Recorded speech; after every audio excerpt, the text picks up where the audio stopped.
Imana ari wo mugenga wa byose, nkuko Imana ariyo ishobora byose. Mu Ilengala ho baravuga ngo nzambe azarikolo kabisa. Imana niyo ishobora byose kabisa, Imana irashoboye.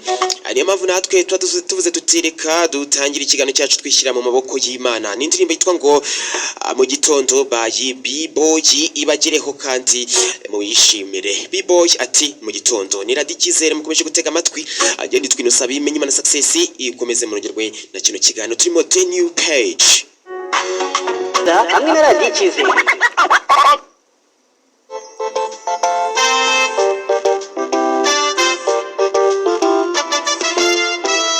Mu gitondo uzindutse yubanza ushima Imana, uwisabe icyo ushaka cyose wizeye irakumva.